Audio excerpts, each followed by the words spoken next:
Mr. Robot is already a dark show, we know that, but some episodes go beyond paranoia, hacking, and mental collapse and plunge straight into psychological terror. These are the 5 darkest episodes of Mr. Robot. I need more time. All right, so kicking us off at number 5 is an episode that doesn't just hit hard, it hurts. Like the kind of episode where the credits roll and you just sit there, completely still, processing, because this one doesn't end with a cliffhanger. It ends with a gut punch. We're talking about Season 1, Episode 8, the one where Elliot's forced to work with Vera, who's locked up but somehow still in total control. Vera's in jail, but he's got reach, he's got power. And worst of all, he's got Shayla. The second we realize she's missing, there's already this heavy weight hanging over the whole episode. Elliot's being manipulated, blackmailed into hacking Vera out of prison. And you can tell, Elliot's doing everything he can to stay one step ahead. He's thinking, he's planning. You're watching him try to solve this like a puzzle. Like there has to be a way to save her. But then we get to the end, and that's when the show flips the table. Elliot does it, he pulls it off, Vera's out, everything's worked, and Vera hands him the keys, tells him to check the trunk, and your stomach just drops. Because the second Elliot opens it and sees Shayla's body, everything changes. She was dead the whole time. Nothing he did mattered. Vera had already killed her. He just wanted to see Elliot dance. It wasn't a negotiation, it was a performance. A sick little game for his own amusement. And Elliot? This is the first time we see him break, truly break. This is a guy who's been able to outthink, outmaneuver, and outcode anyone, but here, all that brilliance, all that control is useless, and it crushes him. And the thing is, it crushes us too, because Shayla wasn't just a side character, she was the one person Elliot let in. The one relationship in the show that felt real, felt human. This episode doesn't rely on plot twists or flashy editing. It just leans into one simple, brutal truth. Sometimes, the hero loses, and sometimes, the damage is permanent. We're staring at him! Am I the only one here who isn't fat? Number 4, Season 2, Episode 6. Okay, number 4 is weird, like really weird. We go from paranoid hacking drama and dystopian corporate nightmares to a full-on 90s family sitcom, complete with a laugh track, fake opening credits, the works. Even Alf shows up. Alf! It's surreal, it's funny, and then it hits you. This isn't a joke, it's a breakdown. Because Elliot's not dreaming, he's dissociating. This is his mind trying to run, trying to protect him from the brutal reality of what's happening. While we're watching him joke with a fake TV dad, sing along to a cheesy road trip tune, and smile like nothing's wrong, his real body is being beaten into the ground by Ray's men, and the show doesn't tell you that outright. It lets you feel it, that creeping unease, the way the fake world feels off, too bright, too clean. Every moment feels like it's straining to hold itself together, because under all the neon and nostalgia, this is horror. This is a man using television tropes as emotional armor, rewriting his trauma in real time just to survive. The happier it looks, the more terrifying it is. And when it finally breaks, when we snap back to the real world and see Elliot bloody, bruised, lying on the floor, it's like getting the wind knocked out of you. This isn't dark because of what happens on screen. It's dark because of why it happens. Because in Elliot's mind, pretending to be inside a sitcom is safer than facing his actual life. It's one of the most creative things the show ever did. And one of the most disturbing. Number 3, Season 3, Episode 5. All right, number 3 is pure stress. Like actual anxiety attack levels of stress. From the very first second, this episode grabs you, and it doesn't let go. The whole thing plays out in real time.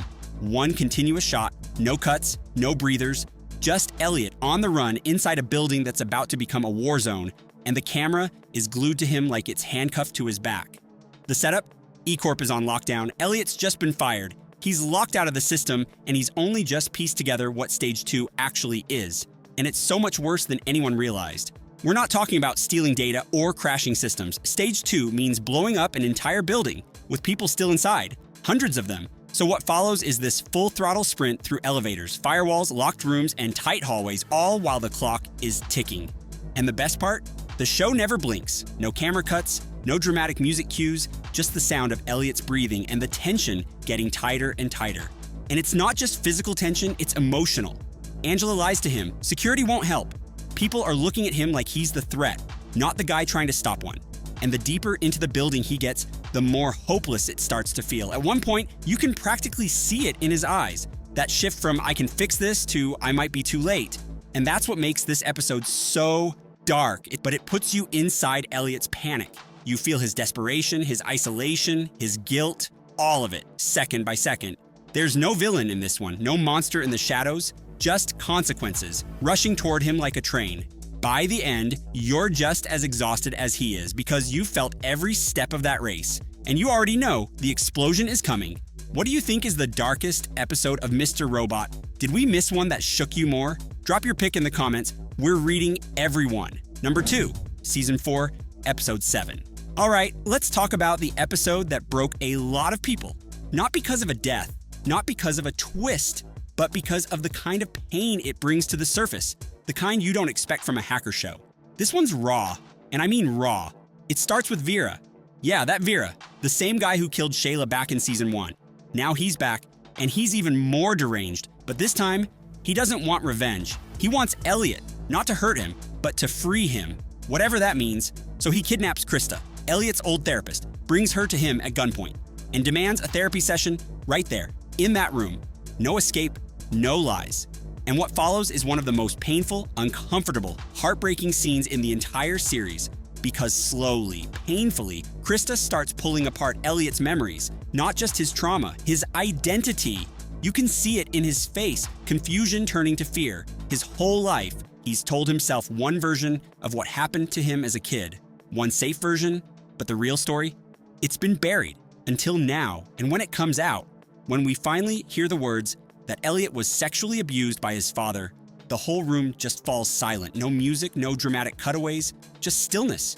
And Elliot breaking down. And it's not just that this happened, it's that he didn't know, he couldn't know. Because the mind doesn't let you sit with that kind of horror, so it created Mr. Robot, not to fight the system, but to protect the little boy inside from ever remembering what was done to him. It reframes everything. Every episode before this one, every glitch, every split, every dissociation, all of it becomes a defense mechanism. This episode doesn't scream, it whispers. And that's what makes it hit so hard. You're not watching a reveal, you're watching a collapse. And for Elliot, there's no code to write, no hack to run, just the truth. And for the first time, he has to sit with it. Sorry, just didn't expect it to hit me like this. I'm all emotional and shit. Number 1, Season 3, Episode 6.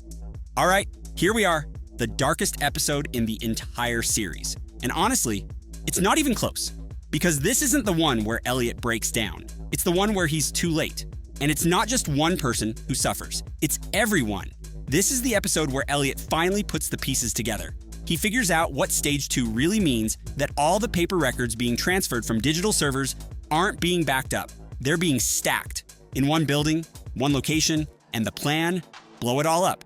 He runs, he hacks, he tries every trick he knows to override the process. There's no time to think. He's sprinting down corridors, breaking into offices, frantically piecing together firewall overrides like his life depends on it.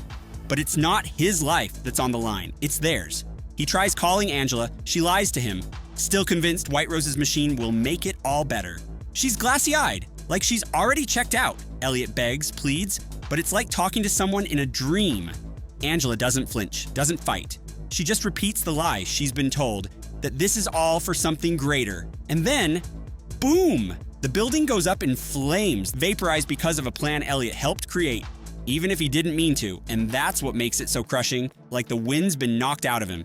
His entire body buckles under the weight of what just happened, because this wasn't a setback, it wasn't a twist, it was mass murder, and it was preventable. You can see it in his eyes, that realization that everything he tried to stop already happened.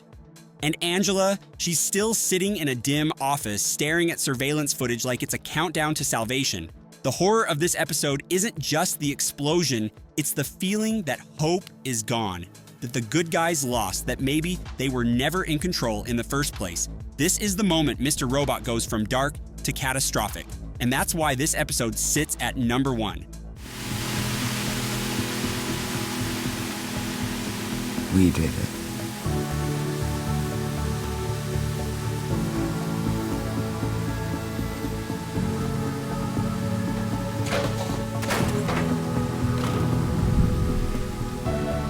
Mr. Robot didn't just tell a story about hacking, It told a story about pain, identity, and the systems that break us. That's why its darkest episodes aren't just shocking, they're deeply human. Which episode stuck with you the most? Let us know down below and subscribe for more Mr. Robot Central breakdowns every week.